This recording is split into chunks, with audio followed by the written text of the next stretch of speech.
Podcast number 2. This is my good friend Kevin Galambuski, right? Say it right? Close enough. Close enough.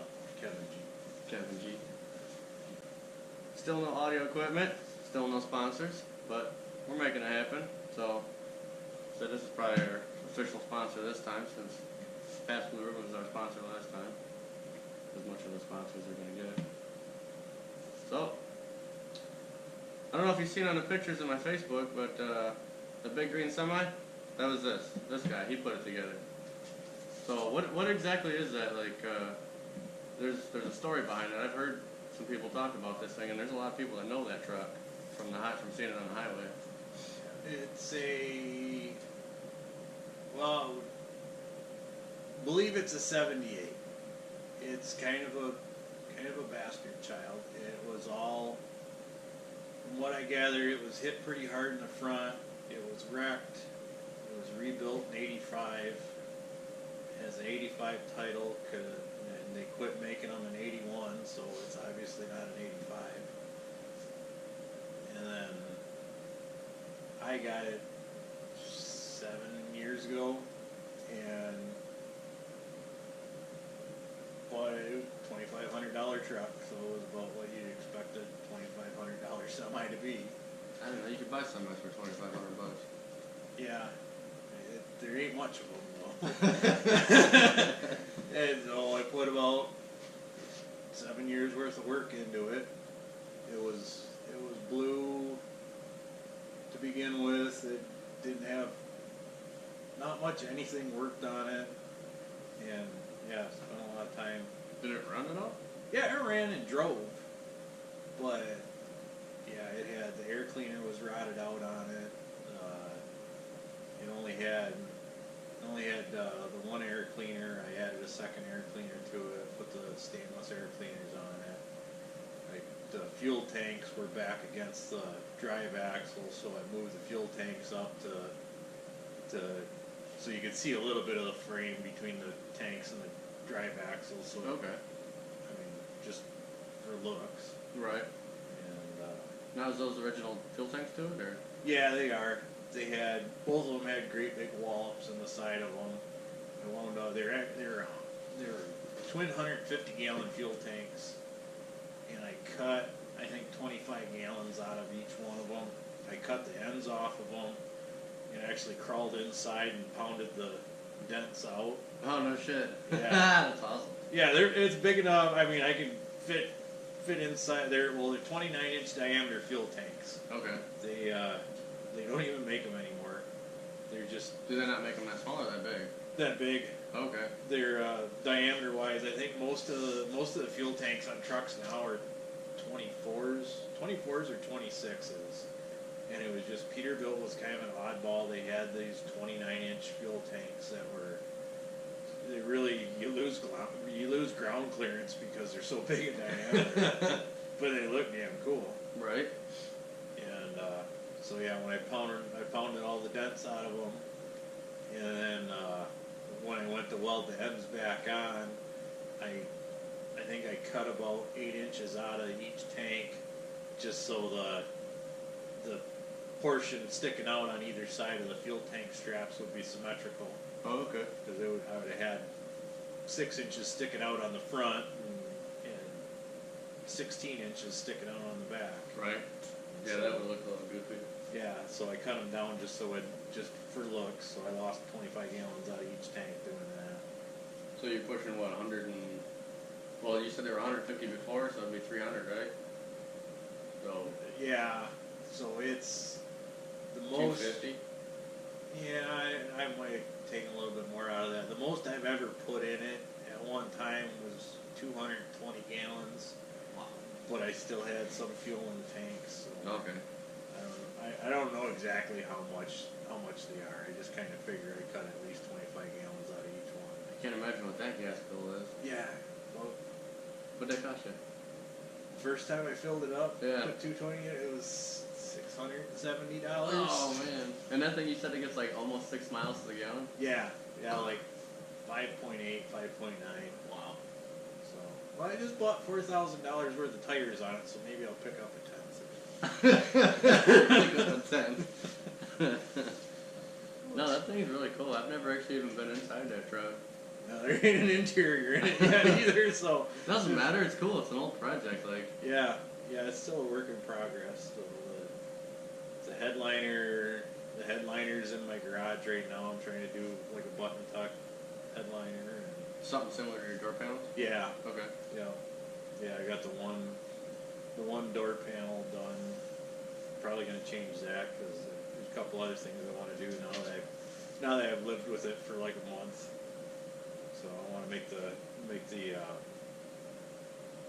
vinyl come up over the top lip of the door, the inner door panel. Oh, okay. So just kind of where I rest my arm. That'd be cool. Big old hairy trucker style guy. Really good. Do you sit low in the window there? Yeah, I do. So you're all like. I mean, I ain't arm like on the window. I ain't like New Jersey low in the seat. New Jersey low, huh? No, you go out to the East Coast and everybody's got the seat right on the floor, and then they got about a 2-foot extension on the stick shift, so they could drive like this, but got their arm out. All you see is the bill of their hat looking up over the window. That's awesome. Yeah. That sounds more like some West Coast shit, really. It sounds like it. I haven't been to the West Coast, but man, I went out to Albany, New York the one time. It was like everybody out there had the seat right on the floor and had the tallest gear shift they could put in the truck. So they knew you were from out of town then. Oh yeah. Did you take that truck out there?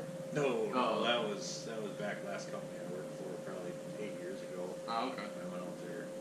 So do you just haul around the state then? Or Yep. you go to like Ohio or Wisconsin or anything like that, or?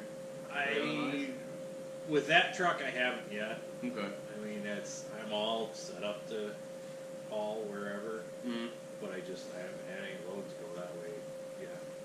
How long you been running that truck now? Like sounds like since you've got it actually on the road. Yeah, since I actually got it on the road, the first of March. Oh, so not that long at all then. No. March, April, May, June, July. Yeah, because 4 we're just months. July 6th. Yeah. So, 4.5 months is all. Not too bad. So far. How's it treating you? So far, I mean, I only caught it on fire once. Well, how the fuck did you catch it on fire?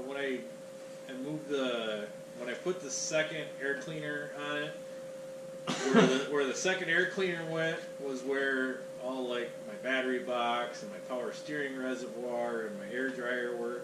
So I had to move all those. Well, when I moved the power steering reservoir, I moved it to the back of the motor, and so the power steering lines kind of ran down the left side of the motor, right over top of the starter. And so, little did I know that top post on the starter would rub through the rubber on the power steering line and hit the metal Oh boy. cords inside and arc out on that. The And, power steering fluid. yeah, power steering fluid caught, the rubber hoses caught. So that was the first day I drove it too. Oh, that's nice. Yeah, so So you're all excited to friggin' drive your new truck that you just finished, and all of a sudden it's on fire. yep, on fire. Is that going down the road? I had just picked up my first load, and I was going to park for the night, park it back by my house, and I was 3 miles away, and I noticed the amp meter just pegged right over, and thought that was kind of weird, and I could smell something sort of electrical smelling, but I don't know, that thing's got all sorts of different smells to it, and I hadn't driven it much, so who knows. But when I went to turn the corner, my clutch pedal went all the way to the floor when I stepped on the clutch pedal, so I didn't have any clutch left. And that has a cable-operated clutch.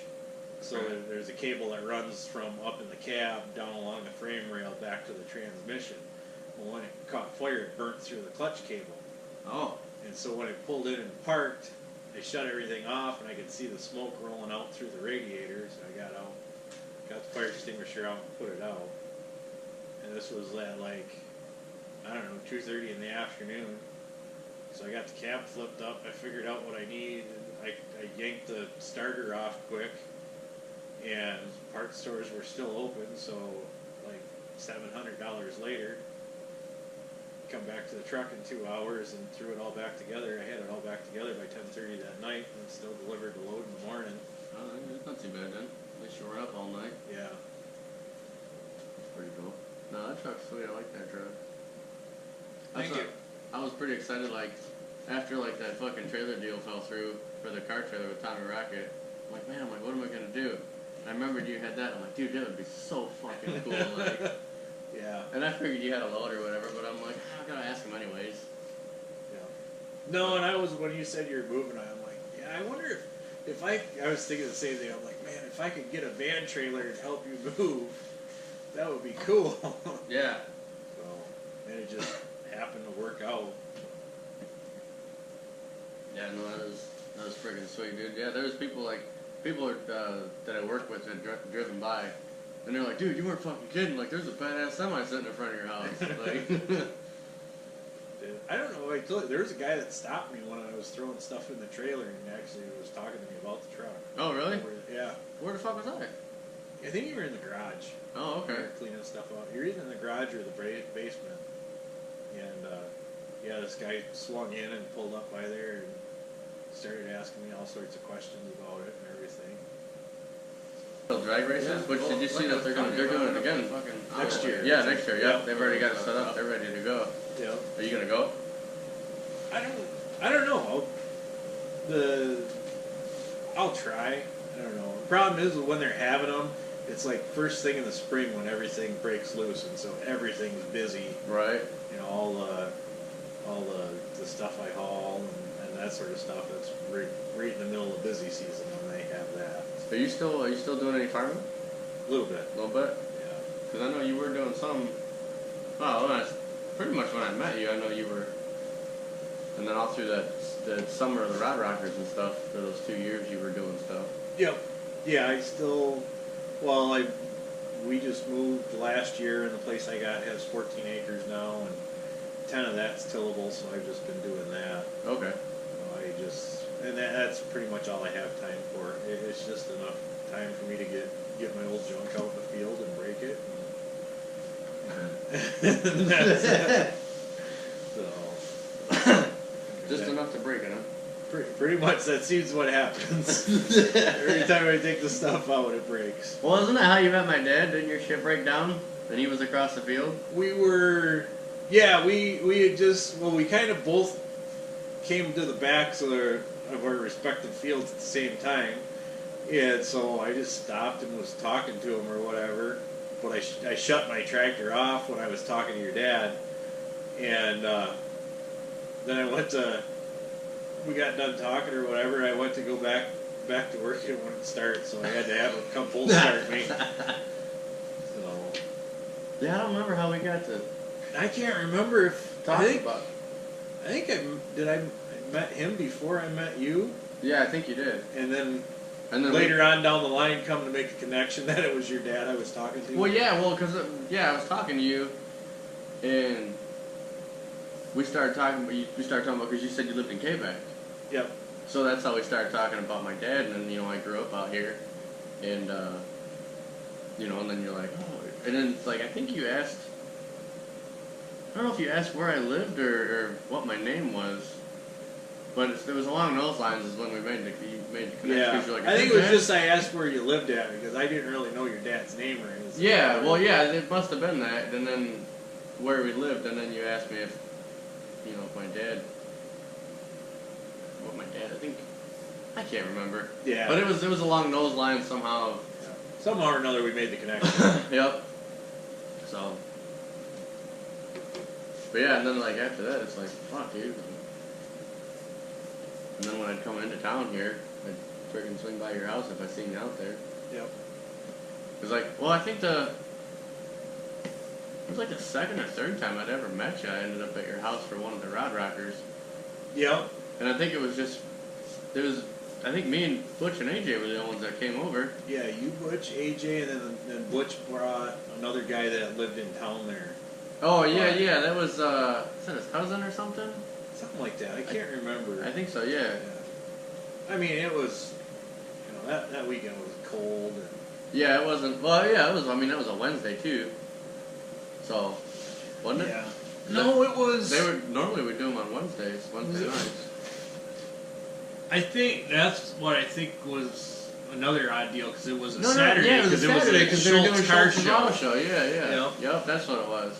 Yeah, it was Schultz Car Show weekend. And I don't even think it was a Rod Rock because I think you just said that you guys were out.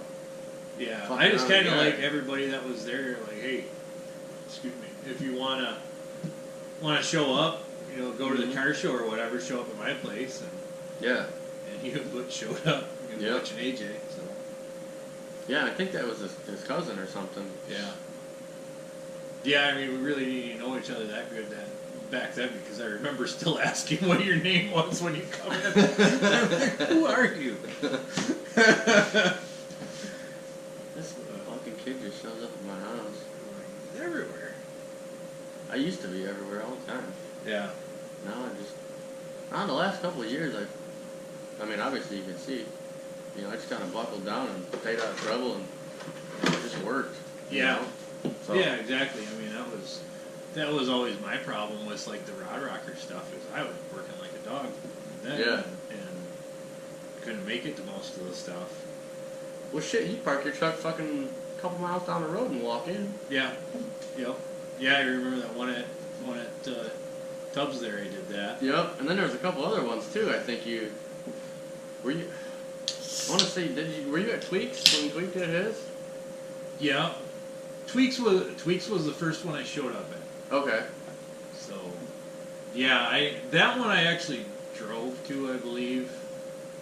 Yeah, because that one was. I know you were at Kirk's because I wasn't there. I didn't go to that one. Yep, that was where I threw mud all over Tommy Rocket's caddy.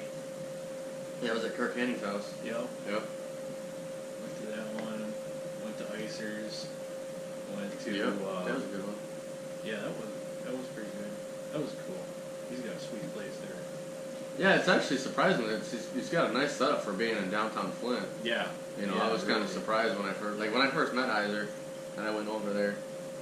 I figured I didn't know what to expect.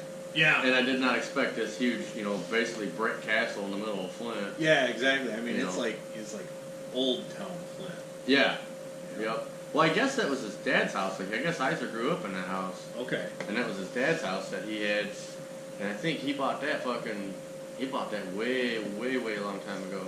Yeah. And yeah, it's not the Flint you hear about on the news. It's the no, it's Old Town Flint. Yeah, I mean, he's still got Flint problems. He's still got shitty water and all that jazz. And yeah.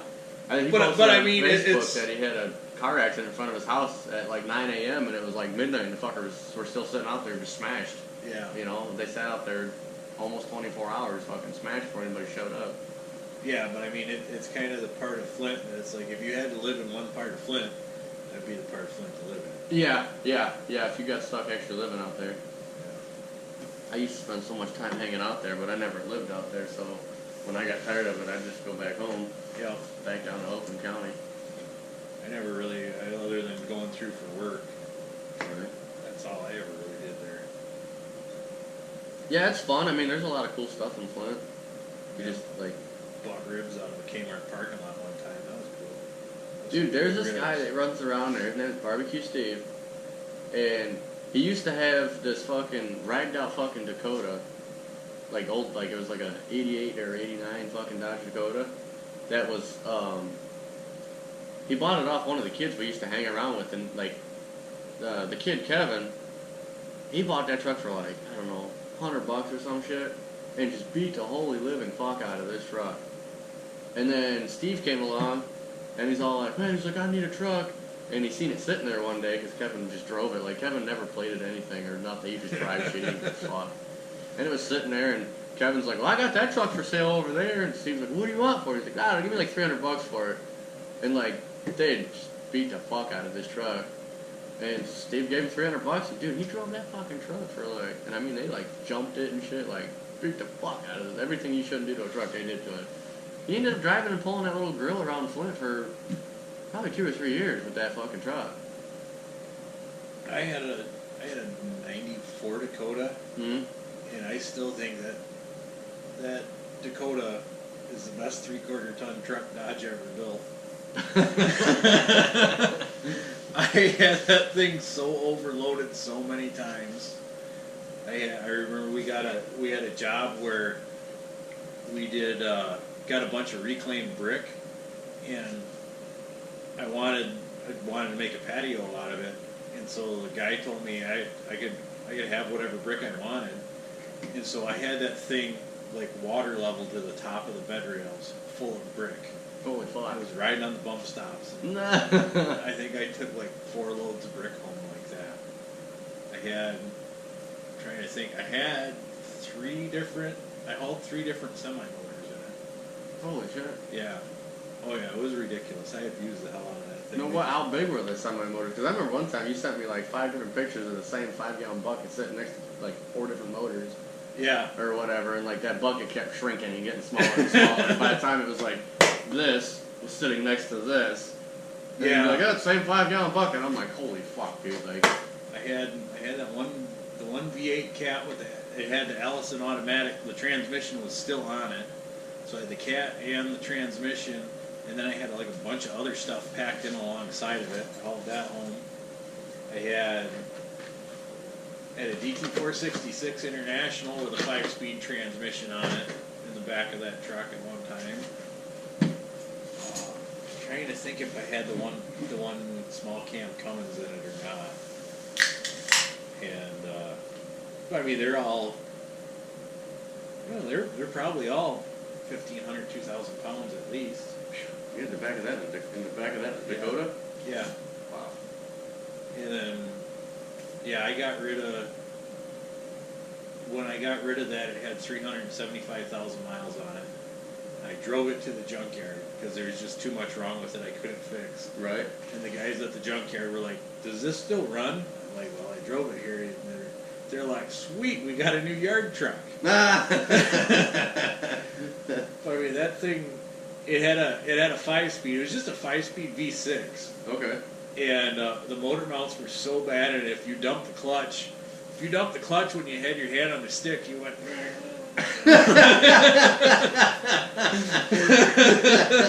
So that thing was just like laying in there then. Oh yeah, I mean it couldn't have had a motor mount left on the left side. Wow. I mean that stick would just go way over like that before it kind of clunk when it come back down. But it was you ever a lot. try and do a burnout with that car, that truck, you just fucking stick and be going backwards. Every time the springs would wrap. There was a truck, the one guy in Fenton, he had a shop, and they had a, I think it was a Dakota that came in, but it was like a 94 or something like that, and the one guy got in it, and like it was an automatic, so he kind of like brake torqued it a little bit, and you could just see, like, they had the hood open, you could see that whole motor just fucking stand up, just like, Yep. it's so funny, like, it's like, because you don't normally see shit like that. Oh, so yeah. to see a fucking motor basically just like twist and lift out of the engine bay and then fall back down is just, there's something that's fucking hilarious about that. Oh yeah. And you can't help but laugh, and you just keep fucking doing it over and over. Yep. I had a little like Dodge Colt. It was an '87 Dodge Colt. Dude, those were made by Mitsubishi, weren't they? Yeah. It was Mitsubishi. And I remember it had a Minkuni carb on it. A Mikuni carb? Yeah. It was a friggin' snowmobile carb on the car. Dude, that's like what my motorcycle's got over there. I mean, it was probably, inch and a half venturi on it or whatever. Yeah. It was just a tiny little thing. So it's And fun. Go to the motorcycle store to fuck. Well, I mean, it's a Honda, and that was, what'd you say it was? A 78? 87. 87? Yeah. I mean, Yeah, they still were running. It was probably a big fucking motorcycle carb, or like you said, a snowmobile carb. Pretty much. And I think it was only, what would have been? I think it was like a 1.7 liter. I can't remember. I think it was a 4-cylinder. It might have been a 3, but I think it was a 4. And it was 4-speed, but that thing was so gutless. Like we were saying, we were trying to do burnouts with it, and so you just rev that thing until it just, it dumped the clutch, and my friends were telling me, like, it would howl, but you could watch the tire go like a half a revolution. It would just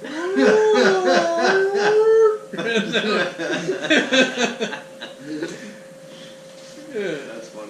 That reminds me, because I used to work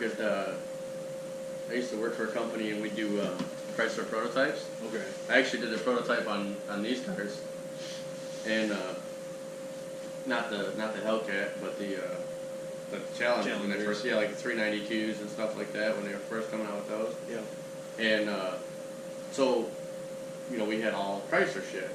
Well, they brought one of those little Fiat 500s in when those things were first coming out. Yep. They first introducing them. They brought one of those in. We had 4 guys inside of that car, and then we had 4 guys grabbing like the back bumper, like basically the wheel is so far back on that car that you grab the wheel well, which is the back bumper. Yep. And it was a little 5-speed, and so there's 4 guys in it and 4 guys hanging onto the rear bumper, and they would wind that fucker up and just dump the clutch, and it was like it just wouldn't do anything. And I'm like, are you fucking kidding me? There's 4 men holding this little car in place, and it's not even breaking the tires loose. Oh, yeah. We had traction control shut off, everything. We did everything that you could do to this car, short of getting into the computer of it, but, and it would just fucking lurch, and it would just, it just wouldn't do anything. It wouldn't even break the tires loose or nothing, dude. We were crying. Well, that Colt was, of course, like any manual transmission car, you disable the neutral safety switch on it. Mm-hmm. And that starter motor had enough power to start the car in gear. Like you put it first gear and hit the key, and it just take off. So that's how I left from school every day. Is put her in first, hit the key, and it pull itself right out of the parking spot and get going fast enough to catch spark and take off. That's fucking funny. Now, where did you go to school at? Memphis. Memphis? Okay. Yep. Okay, so you grew up around here then? Yep. Okay. Yeah, I graduated from Cape May. Okay. Probably a couple of years after you did, I'm sure. Yeah, I think so. Probably a different century. Probably. What year did you graduate? Class of 99. 99? Yep. Yeah, I graduated in 07. Oh, okay. Not too far behind. 8 years? Yeah. Yeah, 8 years. I don't know. You do the math. You graduated from Cape May. That's not saying nothing. That ain't saying nothing. I've gotten way better at math since I fucking got out of fucking school. Yeah. I just kind of, I don't know, I started putting it together. It was like after I got out of school and started fucking around, working and making money and shit, it's like, I just turned everything into a fucking money. Yeah. Like every math equation, I just turned it into money. And I'm like, oh, okay, that's easy enough. Like, now I understand. Yep. Yeah. After I figured that out, I'm still not the greatest at math, but I'm a lot quicker at it than I used to be, and I'm pretty fucking... Yeah, exactly. Like with the truck and everything's weight, weight and miles and different stuff like that, and so I'm quick with numbers like that. Yeah. I mean, yeah, I never really was that bad at math, so I pick up on numbers quick, like the rest of the stuff in school. Dude, I used to get yelled at for fucking drawing shit. I've always been about cars. That's all I've ever, cars, anything with wheels on it, basically. And I spent more time fucking drawing than anything. I remember art class in school, like every art project, the art teacher was basically a hippie. And, yeah. I think every art teacher is. I remember I come in, he had a lava lamp on his desk, and I come in the one morning and I and put it back on his desk. What was his name? Mr. Phillips. Oh, okay. And he come in and he saw that his lava lamp was all shook up. He was so bummed out. I totally harshed his buzz. He come in and sat down at his desk and looked at it. He was like, oh.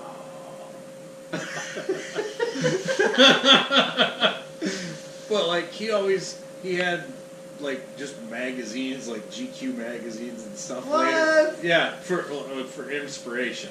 Okay. In case you want to draw the human form and whatnot. Well, So I'm flipping through, and that time was they had the Absolute vodka ads and everything. It was Absolute Citron and Absolute whatever. And so every assignment he gave me, I turned into an Absolute vodka thing. I forget what I had I can't remember. I don't know. I just did a bunch of dumb stuff, but it was all Absolute vodka. Oh, one thing was do like a crayon or something, so I made like a Crayola crayon Absolute vodka bottle.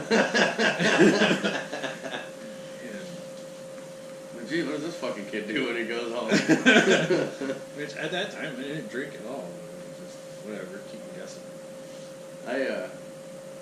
I used to turn everything into cars. Yeah. You know, he's like, all right. Like I remember, like he gave us like this project, and he's like, all right, he's like, we're gonna do with clay. We're gonna make stuff out of clay. And his name is Mr. Jones. He's a huge fucking Volkswagen fanatic. He always talked about wanting a Volkswagen thing. One of those god awful fucking boxes. Yeah. And so he's like, all right. He's like, here's your clay. He's like, build, make what you want. Motherfucker, I built Bigfoot. So I had this huge fucking chunk of clay that looked like a goddamn monster truck, and everybody else has got like pots and fucking flower vases and shit, and here's my fucking monster truck that's like this. I used way more clay than I was supposed to. I kept taking shit from people and just fucking adding it into this thing. Yeah. Well, by doing that and adding all this clay to this fucking truck that I built, it put all this air inside of it. So, and obviously, like when you fucking superheat clay and there's air in it, it expands.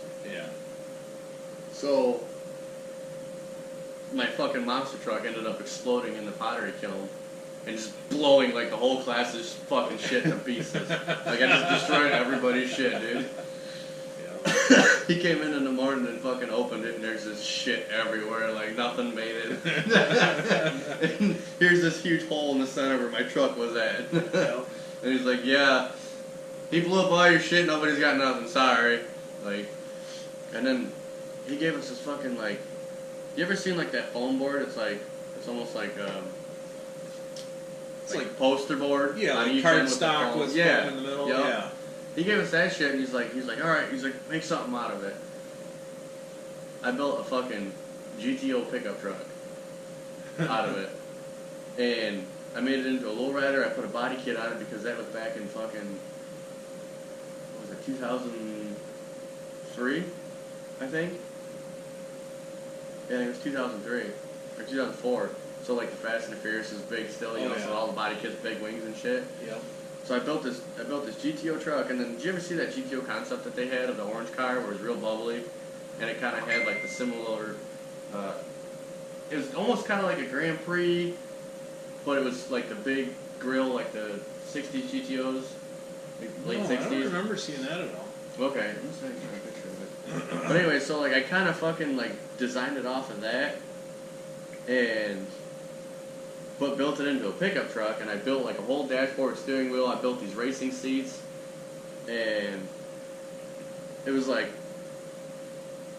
it actually turned out really fucking cool. And yeah, right here.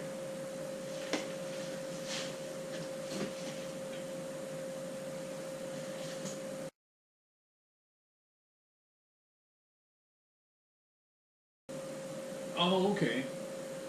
That's cool. It's almost like new Camaro shaped. Yeah, this was, I think they made this concept back in like fucking 99 or some shit. It was before they ever came out with that fucking, the one that they did. Yeah. Which was, basically it was an Australian car that they fucking relabeled.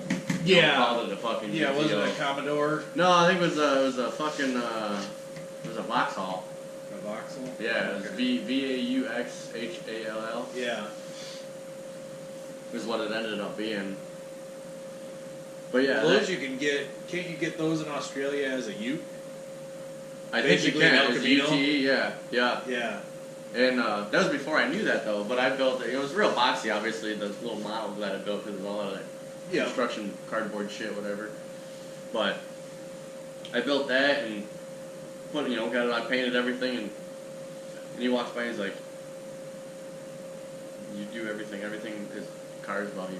He's like, all these other people are doing, flowers and humans, and the human figure, and Yeah. And he goes, "You built a fucking car." And I'm like, "Yeah, but it's a GTO truck. Like, you ain't never seen one of them before, right? Like, I mean, look at them racing seats. It's somewhere around here still. I mean, Yeah. it's if I come across it, I'll show you. I had that's back when fucking spinners were big. So I went to Gibraltar Trade Center, Yeah. and I found this pack of model car wheels that were all spinners. So I had fucking spinners on it too. Like, it was like the fucking coolest thing ever in Spinners, fucking that was- 2004. That was a fun summer. Everybody like that summer. I remember the first car I saw with spinners. I think it was Impala, Okay. and it was like, wow, that's wild. And then the next, it was like early in the year, and it was like everybody had spinners, and then Walmart came out with the plastic fucking spinners, hubcap spinners. Yep. and then it was done. Uh huh. It was like by fall, spinners were done, Yep. and no one would run them anymore. Nope. And then there was then they came out with floaters, Yeah, which I think they did that in 2006 or 2007. it was like the year after spinners. Something like, yeah. And basically all it was they just weighted one end of it so they Yeah, wouldn't so- fucking spin. Yep. Which, I mean, it kind of gave it a cool effect because it just looked like the car was floating down the road, Yeah. But You ever see? those didn't last long either. No. Voodoo Larry, Okay. his Voodoo Idol. He had, I think that was before even floaters became a thing, but he had hubcaps with a chrome. It was like a chrome lady grab handle on the hubcap. but Yes. He attached it to the spindle end so it would stay like Oh. a floater. Really? Yeah. I didn't know that. Yeah, it was really neat. Yeah, I don't know how he worked it all out, but it was like the hubcap had that lady on it, Uh-huh. and it was attached to the end of the spindle, so it wouldn't rotate at all. It just stayed perfectly up and down all the time while the tire rotated Wow, that's around. cool. I did not know that. I know what car you're talking about, but I didn't know they did that. Yeah. Yep. That's Yeah, that almost- was like the first Car Culture Deluxe or whatever I picked up. Okay. Was that car, and because I don't know, maybe it was Ugly Green Thing or whatever, but it was like, Maybe. yeah. Yeah, no, I've met him. I've talked to him before. Oh yeah. As fuck. What was it? Was it 2 years ago? Or last year?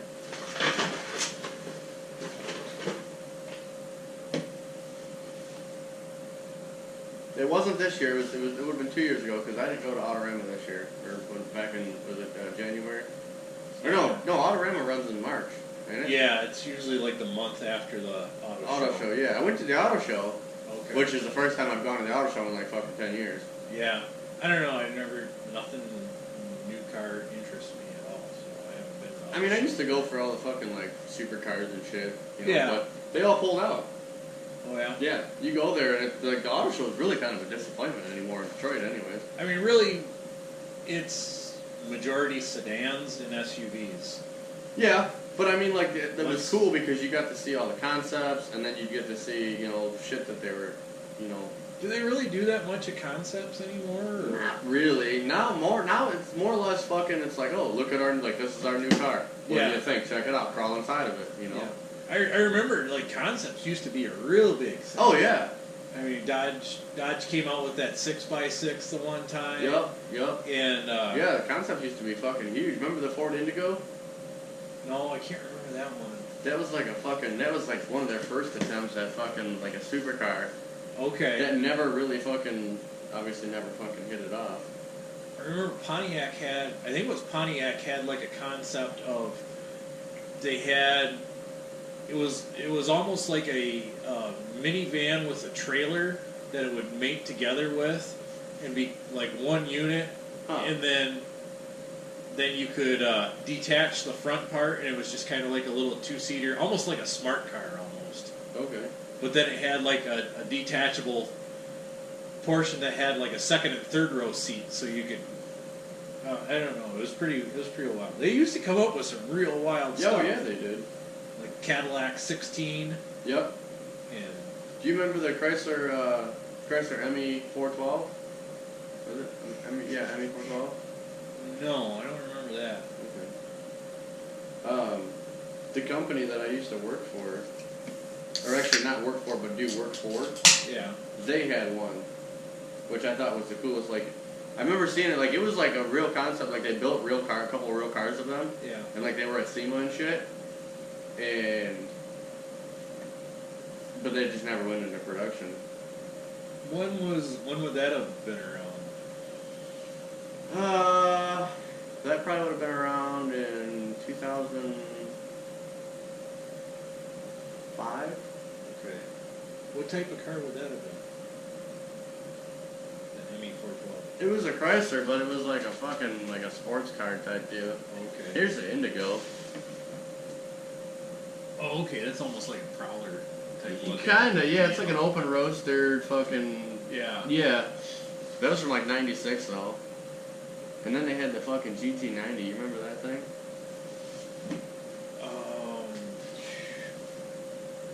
Oh, that's pretty sweet. Yeah. But I mean, these are all fucking concepts that like you Yeah. you don't see this shit anymore. I get bored a lot on the road, and so Right. like just start doing deep dives on the stuff. And I forget how I got on the subject, but you ever see the movie The Wraith?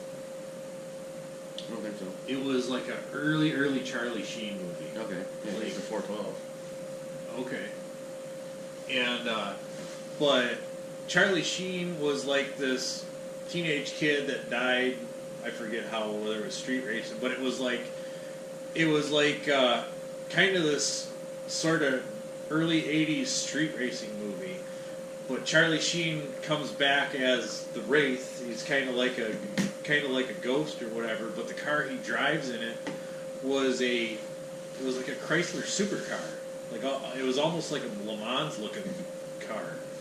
And so then I started looking into that thing, and it was like a twin turbo 4-cylinder. Okay. But it was really cool looking.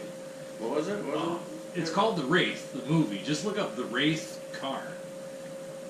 And I think it was like I forget what That almost looks like some shit that like Gene Winfield would build. Yeah. It's like an M, what do they call it? It was M for mid-engine something. M4S? M4S, that's right. A Dodge M4S. Yep. Mid-engine 4-cylinder sport car. Okay. That's what the M4S stood for. It kind of looks like definitely fucking out of the early 90s. Oh, yeah. Yeah, that was like a concept car in 83 or 84. I mean, that makes sense with the wheels on it. It's almost like it's got like a set of Trans Am wheels on it, like the honeycomb style Trans Am wheels. Yep. But I mean, can you imagine that thing in 83 or 84, seeing that thing and going, what the world is that? Because, I mean, you're talking boxcar days. Right. Back then. Yeah, right. Everything was fucking boxed, yeah. And You then know, that thing's all smoothed over, and so I don't know. Every once in a while, I get down on like different movie car type things. Right. I do that a lot too. I get into, looking at stuff, or like, my big thing is like Instagram. Yeah. I'll just sit there and like I won't talk to anybody, or I'll just scroll and I'll look at all these different trucks and shit. Yep. And then I'll just look at it and I'm like, alright, what parts does he have on that truck? How did he do that? Like, I'll like scroll all his comments, scroll all his pictures, and I'll find, because it's almost more fun for me to try and figure out what he used to build that truck. Yeah. Without actually talking to the guy.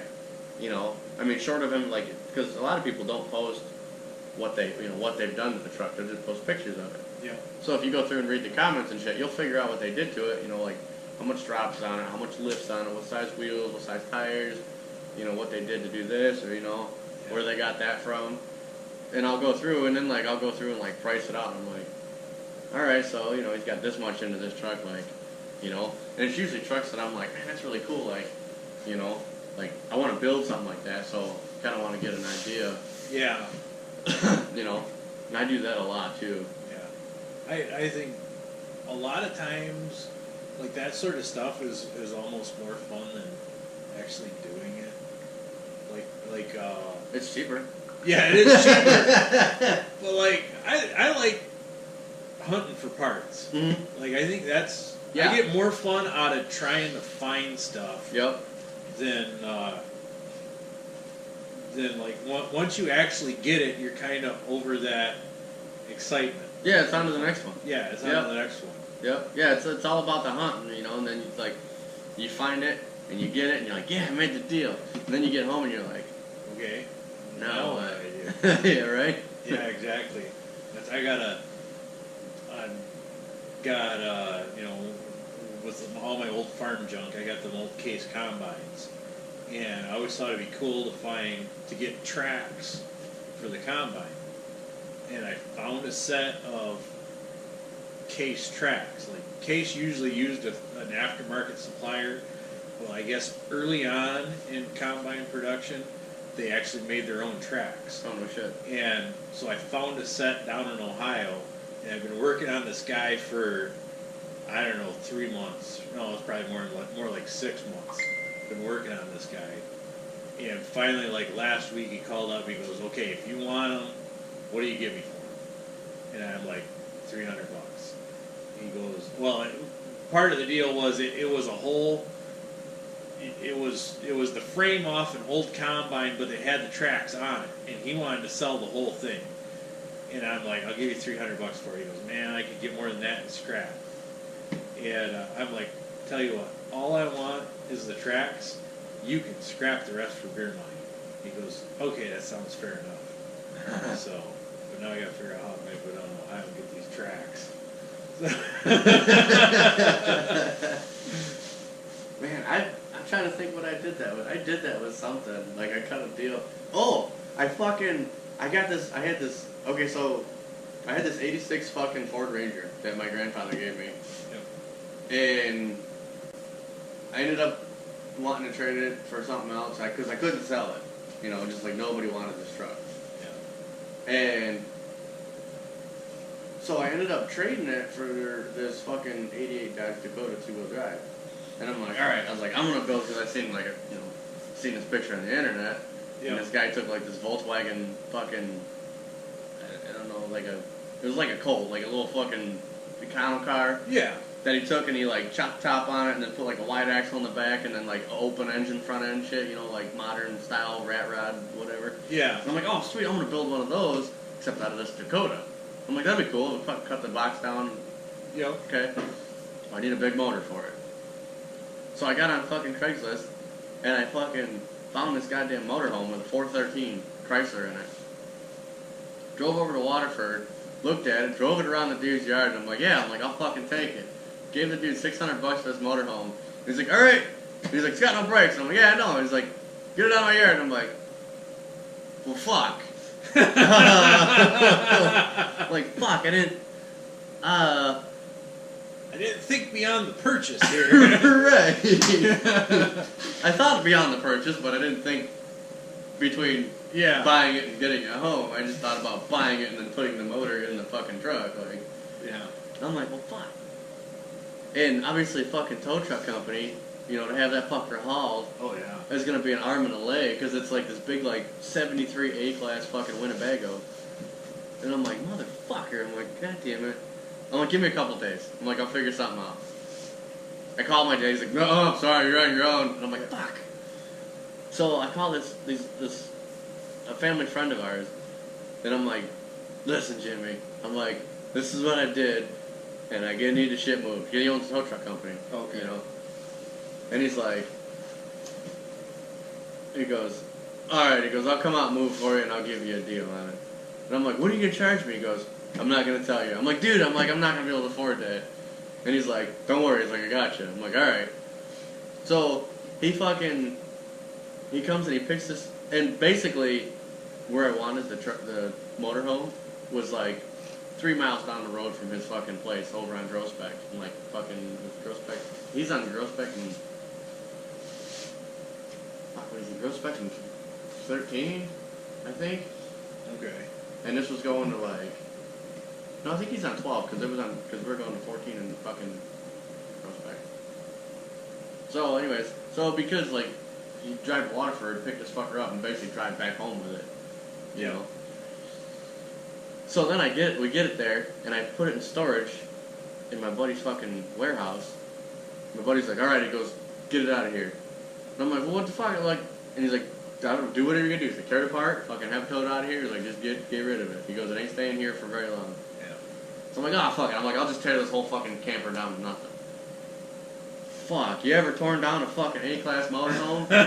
Holy shit, dude. There's a lot of junk there. Oh my god. Like, I went at it with a fucking sawzall. Like, first I went at it with fucking baseball bat and fucking sledgehammer on the inside of it. Yeah. Fucking cleared it out. Made this huge fucking mess, overflowed the dumpster, pissed off the garbage man. And then, so I had to like cut this fucking thing up, you know, and I'm like, oh, whatever, fuck it. So I just took and I like, went from like the door, like basically behind the driver's seats, fucking cut up around the roof, back down the other side, and then cut around the bottom of it, and then the fucking walls and shit just fucking right on the ground. So I'm like, well, fuck. What do I do? Like, I just kept fucking myself every which way with this fucking camper, dude. That's the thing about campers is like they've all got awesome motors in it. Right. But for all the BS you got to deal with to get the motor, it's almost not worth it. Right, exactly. And like I kept trying to like there was like scrap guy down the road. I'm like, this motherfucker will take anything. Yeah. So I'm like, hey, dude, I'll give you this camper, you know. And he's like, fuck that, no. And I'm like, dude, you're a scrap guy. He's like, fuck that. He goes, that's all wooden insulation. He goes, nah, fuck you. There's nothing of value in them. No, you got a little bit of a truck frame and a fucking motor, and the rest of it is wooden fucking insulation. There's so many out there that still have 440s in them. Oh, I know, yeah. It's like, but yeah, it'd be awesome to have a 440, but then you got to figure out what you got to do with the rest of it. Right. Yep. Dude, it was so... And that fucking frame is still laying out behind my dad's barn to this day. I called Jimmy, and I'm like, bro, will you tow my camper again? He's like, God damn it. And he's like, I swear to God, if you ever find another fucking camper, he's like, I'm gonna kill you. Yeah. So he fucking towed it from fucking Roseville out to here, and then me and my dad finished tearing the fucking cab off of it with his tractor, which I should have just took to my dad's house in the first place. Yeah. You know. Yeah. But... Yeah, that was... And then my dad was like, well, he's like, I'll take the Dooley Axl. And I'm like, all right, fine, fuck it, take it. But you gotta take the whole frame because I'm taking the motor. Dude, like, a month later, I'm scrapping the fucking truck. I just loaded up the whole fucking truck with everything and fucking just took that bitch to scrap. And that fucking motor transit frame is still sitting out there. Yeah, that was one of the problems with, like, my dad and my habit of buying projects is... He doesn't like my projects, and so I was having to find places to hide them. Well, I had already done moved out of my dad's house, and I was still piling shit up in his house. I haven't lived at home in 20 years, but his pole barn's still 90% of my junk. Was that one that we were in where the air compressor was like way the fuck up in the rafters? Yep. Dude, that's fucking sweet. Oh yeah. Like, I remember I spun around and like I heard it fucking running and I'm like looking, I'm like, where the fuck is this air compressor at? And you just like pointed and looked and it was like up in the fucking rafters. I'm like, who the fuck puts an air compressor fucking 12 feet in the fucking air? The guy that wants every inch of floor space he can have. Yeah, no shit. That sucker sucks when you gotta tighten the belt up though. Oh, I'll bet. You gotta get the extension ladder going. Yeah, I had that my green truck there, I think I had that 2 years before I brought it to my mom and dad's place. I'm like, okay, I'm going to buy this off you, but I can't take it. It's got to stay here for a little while. So I had 2 or 3 trucks like that. I had the first combine I bought. I remember I bought that thing, and the way that whole deal went down is one of my friends that knew about it. Mm-hmm. He I forget how in the world he wound up riding around in the truck with my dad, and I had already had the thing for like 5 months at this point in time, and so he's riding in the truck with my dad somewhere, and I get the story later on where he goes, "How's Kevin doing with his combine?" He says, "My dad's just driving along." He said he didn't say anything for about a minute. He goes, combine.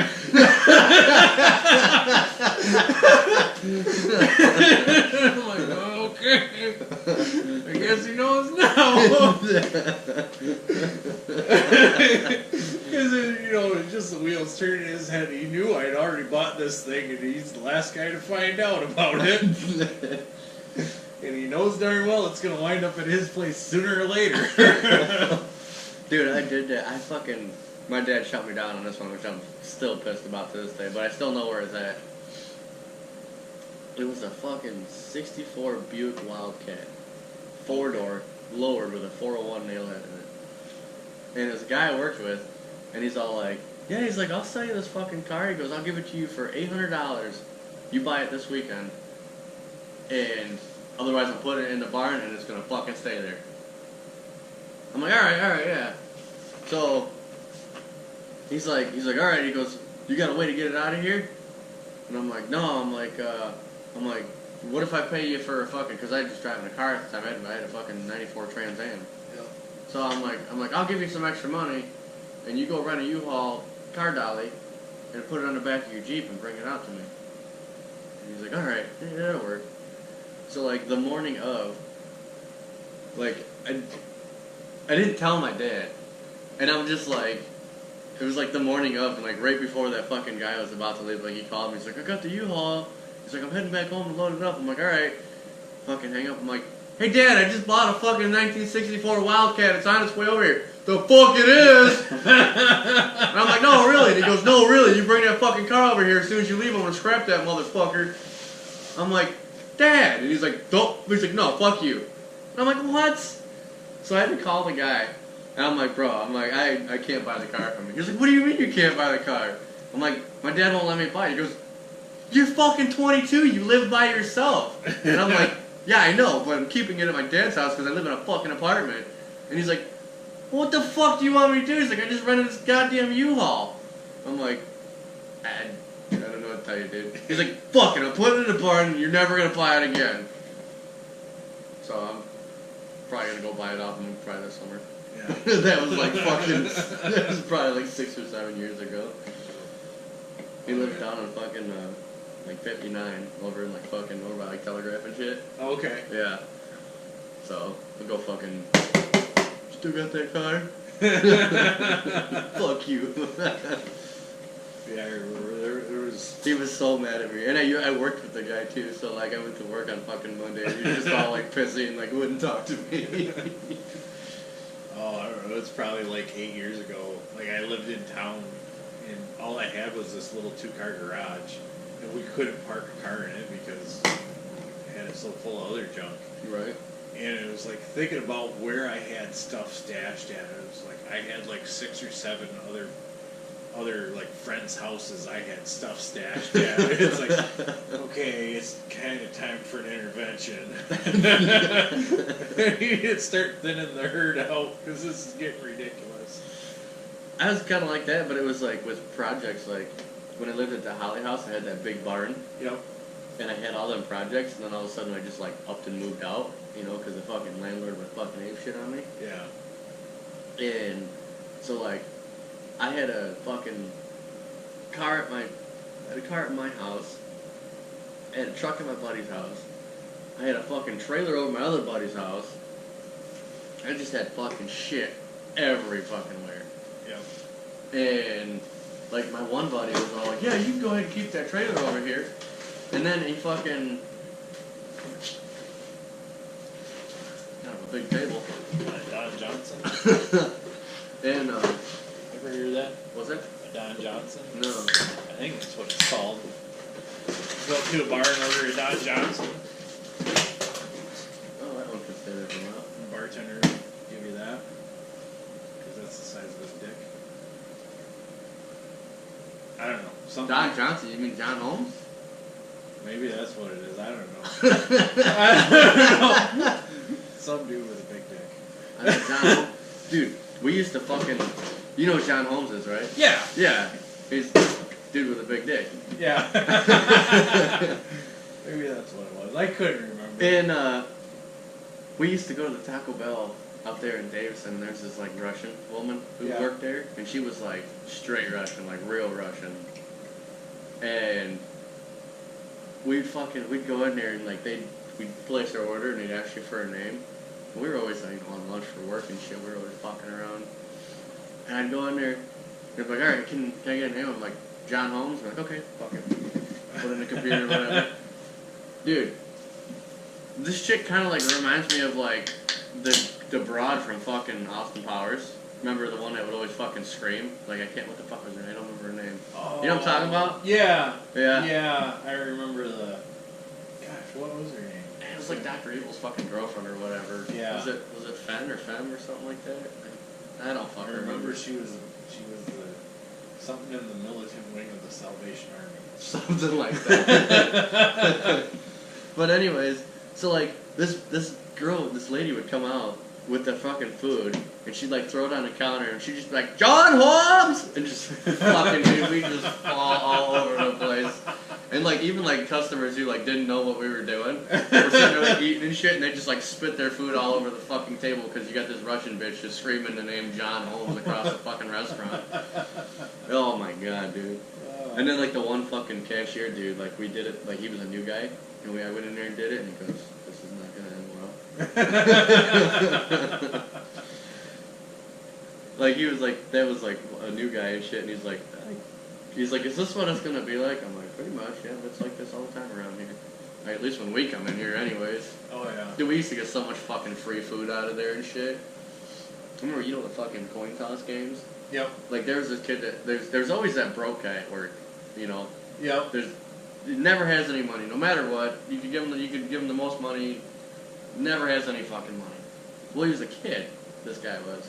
And we always kind of felt bad for him, you know, because he's like, he had a rough home life and shit, and he was just a young kid coming up, he was like 18.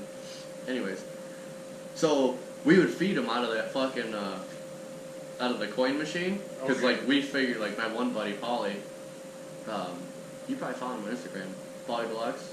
I don't follow him yet. I was just checking his page out because you mentioned him last time, and so I was just checking his page out. Yeah, well, there's his wife is Bombshell, also, Bombshell Deluxe. Okay, I haven't. Yeah, she posts a lot more. Paulie does not post a whole lot, but Brittany does.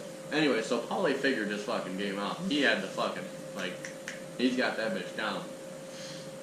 So he's like, this is how you do it. I'm like, okay. So he showed the other two kids that worked with us, you know, this is how you do it. So we would go in there, and you like for like 10 cents you get like a burrito or some shit. Dude, we'd fucking, and you were only allowed to win one time per person. So we'd all roll in there. We had this motherfucker down, dude. So we just fucking bang, and fucking give me a burrito. Let's get some cinnamon twists this time. You know, throw a nickel in there or some shit. You know. Yep. Dude, we'd feed that kid fucking lunch every day for like 45 cents. Like.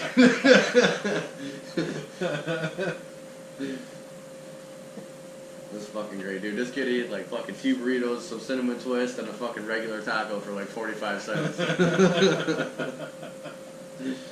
And she's like, you can't do this every day. Why not? We're not breaking the rules. We're one prize per person per day. Yep. We just happen to know how to play the fucking game, and we got the fucking secret to it. Yep. She's like, and she gets so like the manager lady gets so pissed. And then like the one in Davison, or the McDonald's there, we'd go in there, and every day I'd ask her, I'd be like, so where's our free ice cream? She's like, you can get no fucking free ice cream, to the manager lady. And so then like it was like the last day or whatever, and I was like, I'm quitting. And she's like, that sucks. I'm like, yeah. I'm like, you know, Paul already left, you know, and I'm leaving. And she's like, all right. And then, so, like, we're, like, getting our drinks and shit, and the fucking cashier lady's like, she's like, hey, come here. And I come over, and the manager comes around with, like, this big tray of fucking ice cream. She's like, here you go, guys, on the house. And I'm like, fuck yeah, like, finally got our fucking free ice cream. It must be, like, auto shop guys and screwing with restaurants and stuff. The guy I went to school with, he went to Macomb Community College to become a GM tech. And worked at worked at a Chevy dealer, and they would go to the same restaurant every day, and every day they would screw with the waitress's tip. Okay. You know, they like the one day they'd hollow out a breadstick and roll it up and shove it in the breadstick or something, or they'd hang it in the chandelier or something. The one day I went to dinner with them, or went to lunch with them, and somehow or another they figured out how to put her tip under a full glass of water flipped upside down on the table. Oh yeah, I've seen that before. Yeah. Yep. And I'm like, you guys are dicks. Dude, the only way to get it is just to pick that motherfucker up and Yep. dump it. Yep. Yep. Yep. I've seen that done before. Oh. Yeah. Yeah, we used to fuck with it, and then like the one time, like the one kid that worked with us, he would always order one of those $1 ice cream cones from McDonald's. Yep. Well, he ordered his food and then went to the bathroom. So, and it's me and Polly and one of the other, because there was 2 worker kids. The other 2 would come with us. So we'd go in there and, well, the one kid, he ordered his lunch, ordered his ice cream cone, and then went to the bathroom. Well, they come out right away with the ice cream cone, because, I mean, obviously they fucking turn around and walk home. There you go. Yeah. So that's what they did. They turned around and they're like, ice cream cone? And I'm like, right here. Fucking hand it to me. She hands it to me, and I just go, and just ate that whole fucking thing, dude. She's like, what the fuck? Dude, I shoved that fucker in my mouth, and I hurry up and I swallowed that ice cream because I didn't want the fucking... I mean, you're talking ice cream cone like this big, dude. I just shoved that fucker in and just swallowed that whole fucking thing. And she's like... And Paulie's like, bro! And I'm like, whoa. Like, just fucking ice cream cone stuck in like, wrapper and everything. Yep. And fucking Justin comes walking out of the bathroom, and he's like... And he's standing there, and he's waiting. I'm over there just... And he's just standing there waiting and waiting. We get all our food and shit. And he's like, yo, I never got my ice cream cone. And she's like, he ate it. Paul's like, motherfucker ate it 1 bite. I'm like, bro, what did you give me up for? Like, she's like, you ate my ice cream? So she ended up giving him another one. I'm like, see? I'm like, you got a free ice cream. He goes, no, you got a free ice cream. I'm like, well, no, technically you did, because you paid for the one that I ate. Yeah, sometimes just like looking pitiful works to your advantage when it comes to food. I used to be able to talk my boss into giving me food almost every day. Man, I didn't pack a lunch. How about we go to White Castle? Like, I got $5. We'll split a crave case. So we're talking about to get the crave case, and it was like, okay, we'll race to the middle.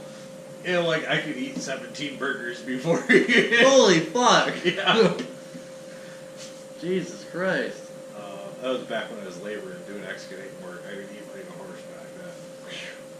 That's a lot of food, man. Yeah, it was a lot of food. I used to get one of those $5 pizzas and eat that for lunch every day, like the whole pizza. God damn. Yeah.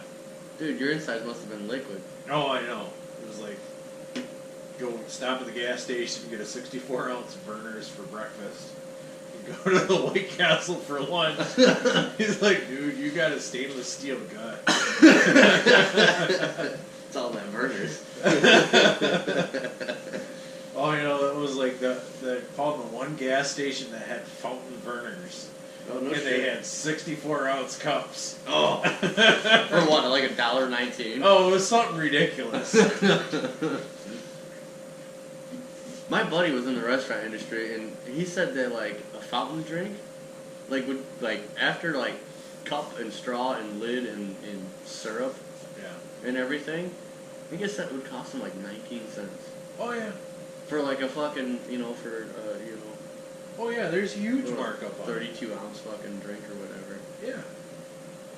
So, like, okay, so 64, if it was 19 cents for a 32-ounce drink, so, like, 64, you're probably talking 40 cents.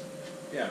That they charge you $1.39 for plus tax. Yeah, something like that. So they're making almost $1 profit per fucking drink. Oh yeah. Like it's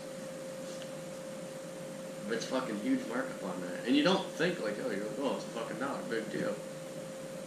Sell 1,000 of them motherfuckers in a day. Oh yeah. You're a busy gas station. You know, you sell 1,000 fucking drinks a day. You know, and that's where most of the gas stations, they don't make their money on gas. No, it's all the...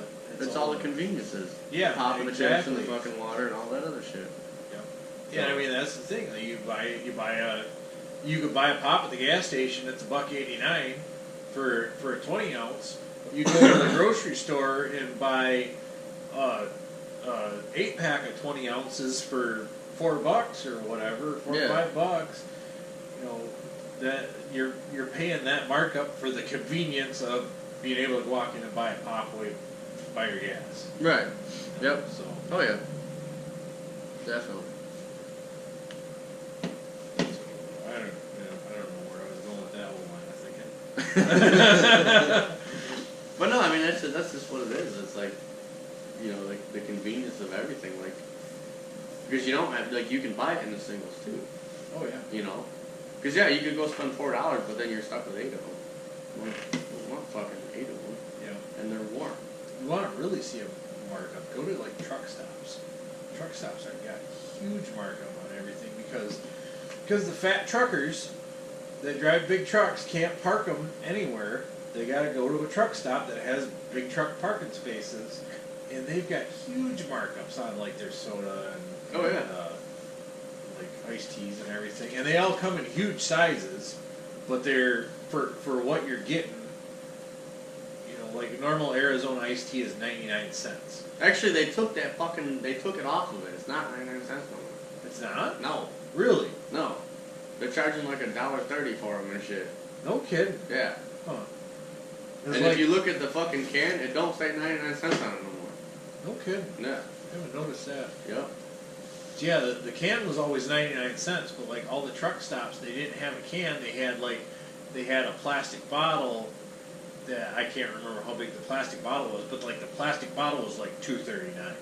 Yeah. You know, it was a little bit more than a can, size-wise. So you thought, well, I'm at least getting more than a can, but it's like 2.5 times the price. Right. You're not getting 2.5 times the product. Yeah. But they've kind of got a captive market because most of these trucks can't find a place to park that's convenient to where the low price items will be. Right.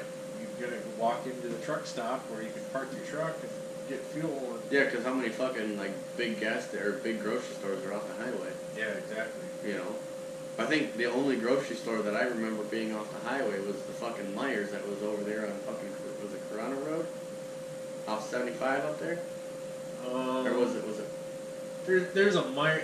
It's not there no more. They done knocked that motherfucker down. Yeah. You know what I'm talking about? Yeah. It's on your left side if you're heading north. Yeah. Or it was. It was a Corona Road.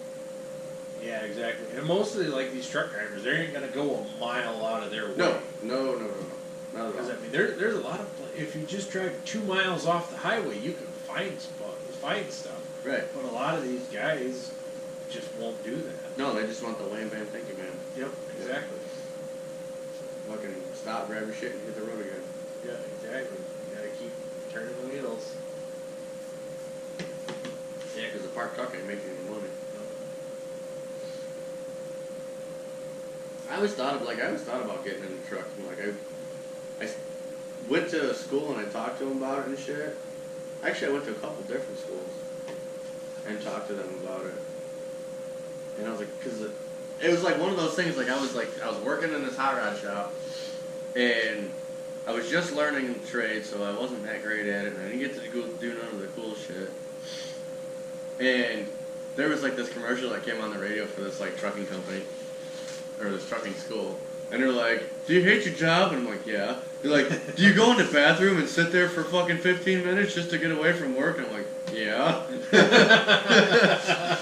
They're like, then you need to come on down to our fucking trucking school and we'll teach you how to drive a truck and you can have the freedom of the open road. Yeah. And I'm like, fuck yeah. So like I went down there and shit, and they're like, yeah, it's gonna be like $5,000, and I'm like, I got like $50. They're like, well, maybe you teach your dad to sign it for you. And I'm like, yeah.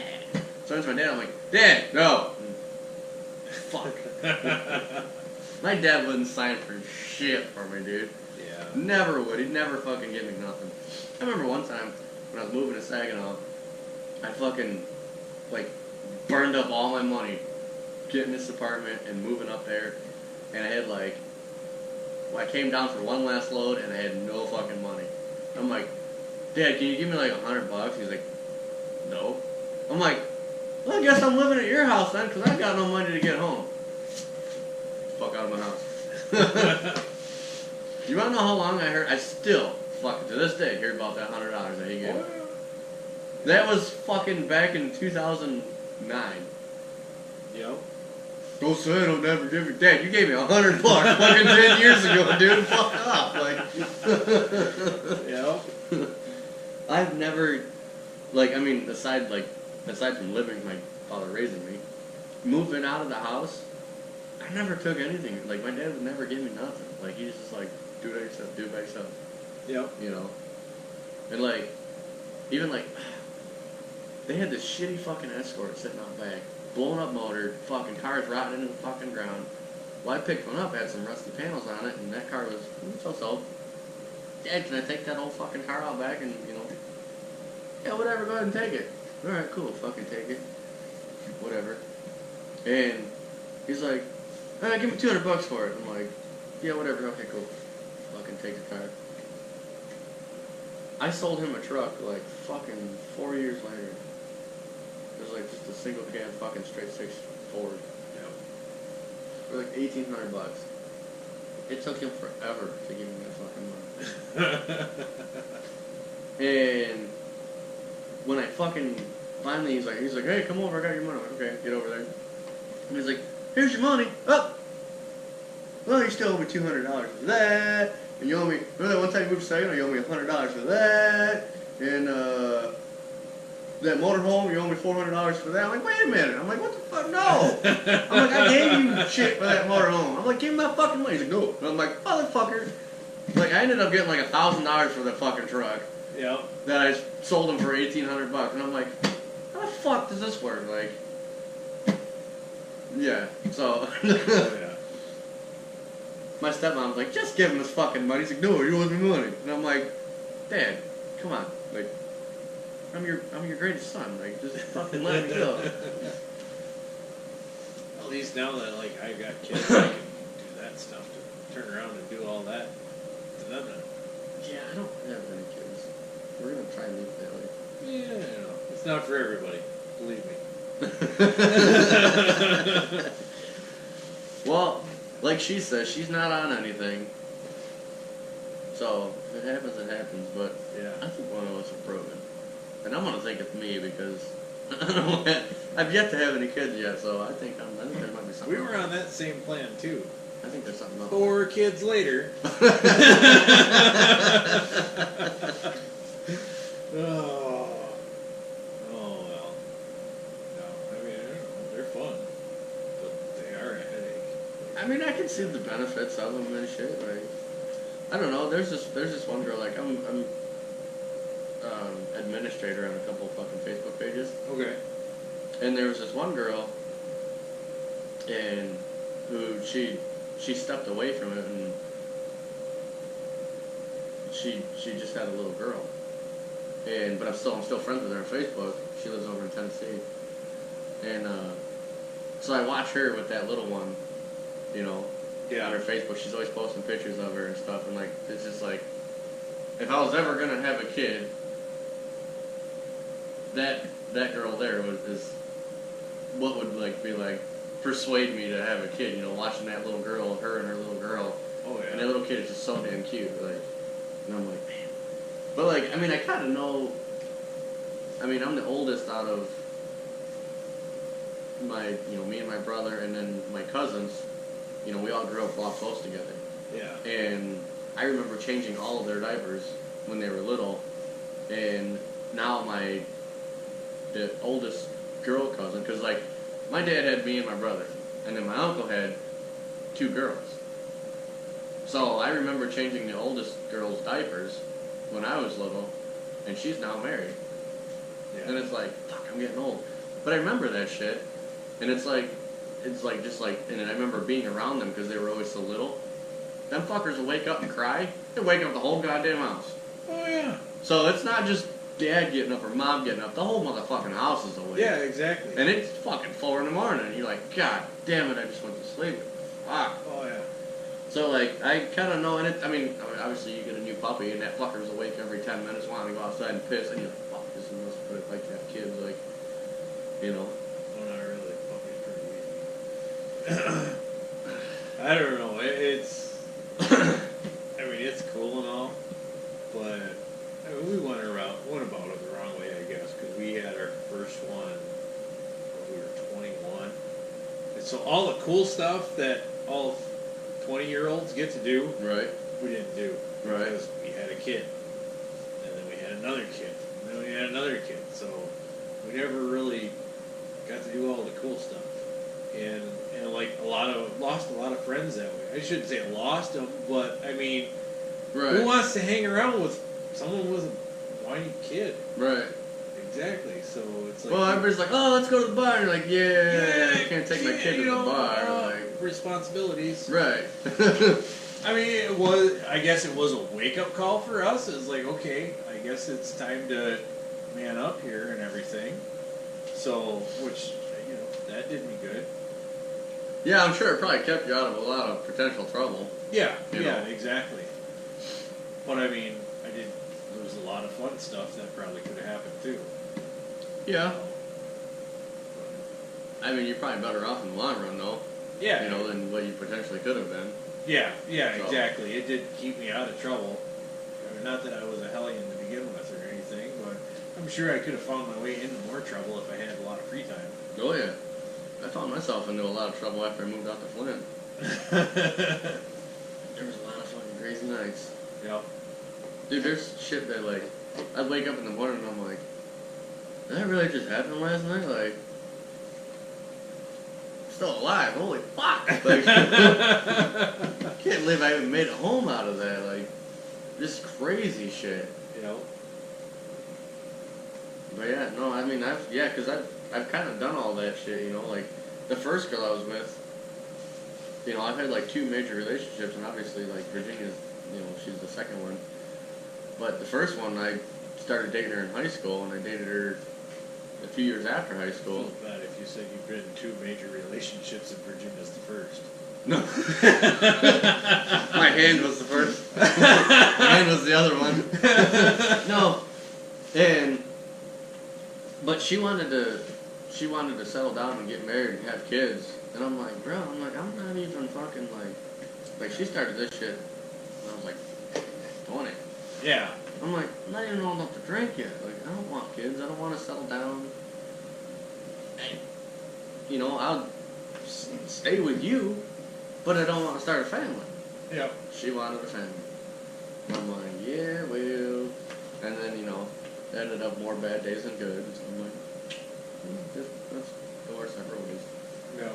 So, cause yeah, I was like 20, 21, you know, and I'm like, I know for a fact that I do not want to have a kid. I don't want to be married. You know, I told her, I'm like, look, I got too many fucking cool cars to build before I fucking get married. Oh, dude, she went through the fucking roof. Yeah. And I'm like, well, it's time to go. So. I got a buddy that he's into old trucks and everything too, and I remember he told his one girlfriend the one time she thought he was spending too much time trying to find parts or working on his old trucks, and he's like, hey, girls are a dime a dozen, but these things are disappearing every day.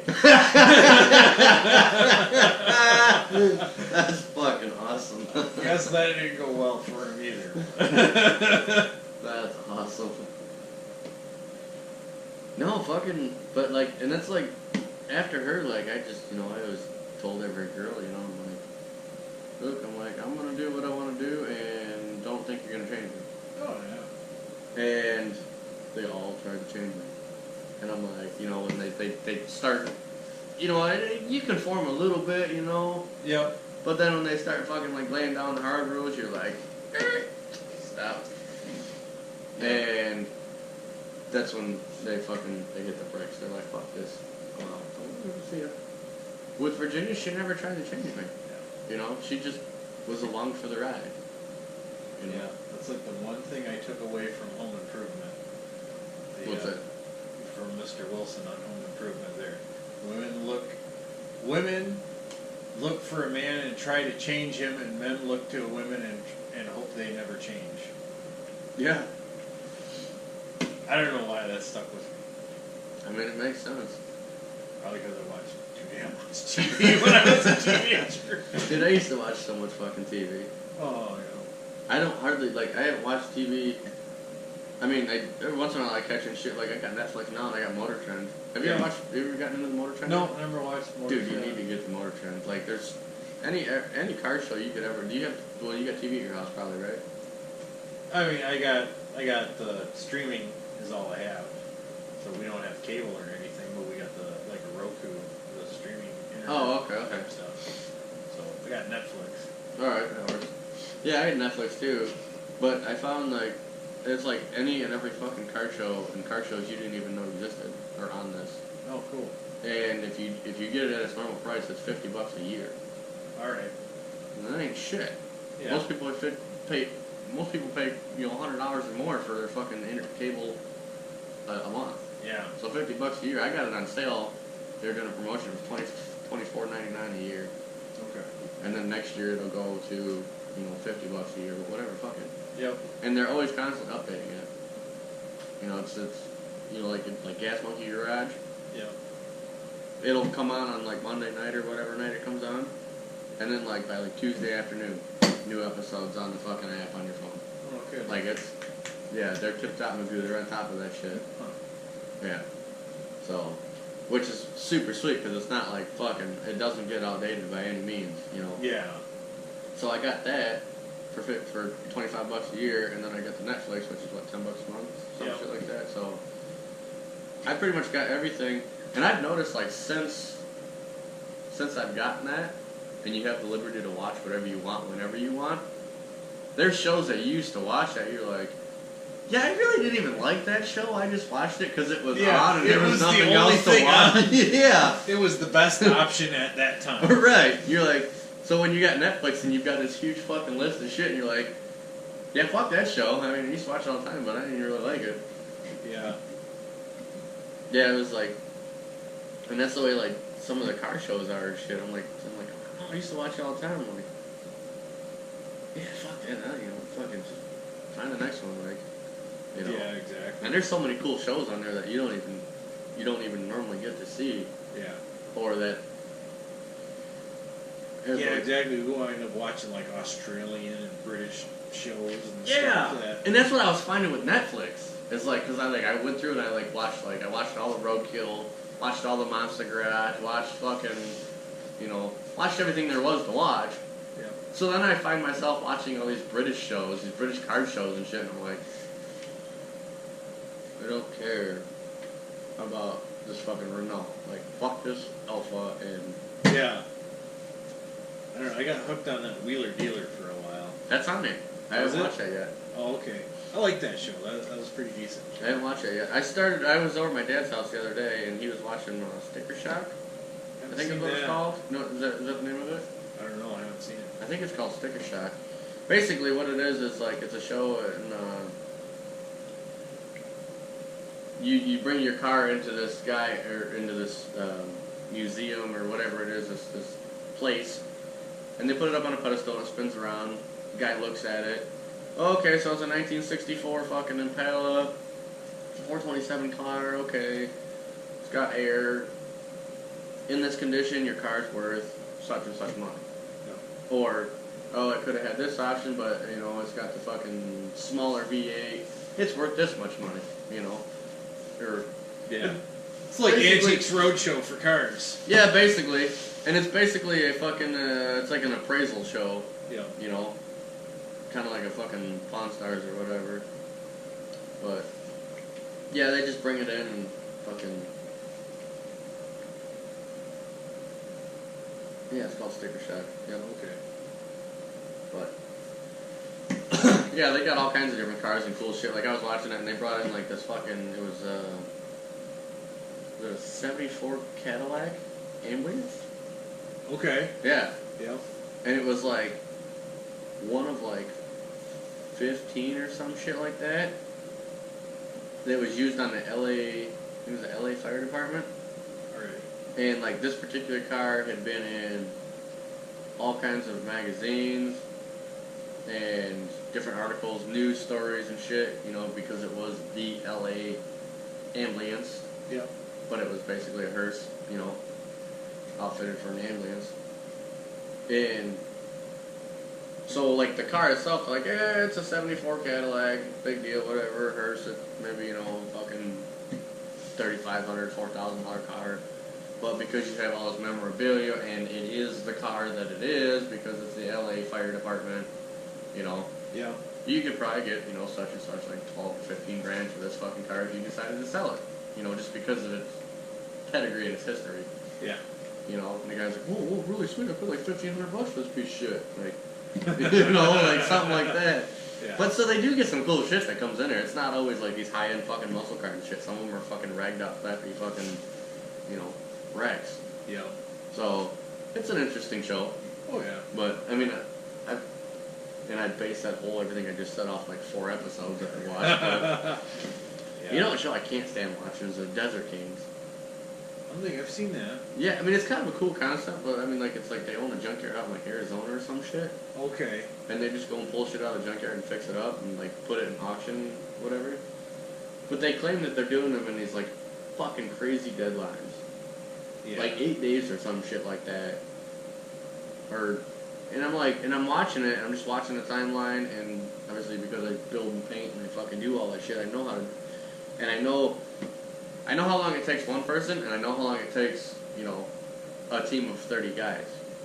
So I'm watching these guys of like, this team of like 8 guys do this shit, and I'm like, yeah, no. Yeah, there's no fucking way. You know, like, and that's, like, it just pisses me off. And then, like, some of their commentary and shit, and I'm just like, fuck this show. Like, I didn't like this show anyways. I'm not watching it. Fuck this show. Yeah, that's. I mean, half the time shows like that you can see through the bullshit. Yeah, but that was one of the shows that I used to watch. Yeah. When it was the only thing on television. You're like, okay, I watch this thing. Now I'm like, fuck this show. Fuck. Yep. Go outside or some shit. Like, Yeah. watching Exactly. this bullshit. Go I don't pet know my why dog. it is like I can. Why do I want to watch people do their jobs when I could go out in the garage and do the exact same thing for myself? Right. I don't know. It just blows my mind. That's all the shows I watch is like, when I'm not working, I watch other people work on TV. I guess it has to do with. Can't put that out. And so, like, they just edited the podcast. And, like, they called them up and he, like, answered the phone. And they're like, 30 minutes of intriguing conversation later. And then they just cut the whole thing right out of it. Wow. And then they just have them going, okay, bye. Alright, well, I'm out of beer. Yeah. It's getting late. You gotta head out. Yeah, exactly. So, but, You know, once again, responsibilities. yeah. I got the whole weekend off, so. Well, Sweet. sort of, kind of. I don't really have the whole weekend off. I've got responsibilities and responsibilities. Yeah. I don't know, but maybe we'll show up another night and drink beer again. I'm always here most of the time, so. I mean, I gotta get this whole place in order, and so. Oh, yeah. I got a guy who's been texting me this whole time. He's got another V-Star, just like that one over there. Okay. He wants to trade for my Mini Cooper. Sweet. So, it's like a full dresser, basically. It's got basically looks like a fucking Harley Road King with the whole fucking front fairing on it and the bags and shit. It's more dressed out than that one. Oh, okay. So, I might get a hold of him tomorrow and maybe I'll have another bike in here tomorrow morning. So, he's only in Waterford, so it ain't too far. No, I mean, I have to drive all the way out to Fenton to get that car, but Yeah. Well, I mean, make the loop. yeah, pretty much. But alright, Kevin. Well, it's been fun. Yeah, it has So- been fun. We'll get out of here and Alright, thanks for having me. absolutely. You come back anytime. You have to bring your truck next time, Yeah, once I get it all put back together. right? You still got the rear end tore out of it, or ready to go? Yeah, it's still torn out. I had it all apart. I figured I'd swap tires around, and I don't know. Maybe tomorrow. More than likely, it's going to be a full day in the shop tomorrow, putting it all back Are you together. doing it at your parents' house? Yeah. Okay. Yeah, I figured that picture that you sent me, it didn't look like it was at your house. Yeah. I was like, I don't think he's got a red barn in his house. They actually have like indoor space at their house. I have to work in the gravel at my place. But, all right, well, All right, we'll see get you. out of here.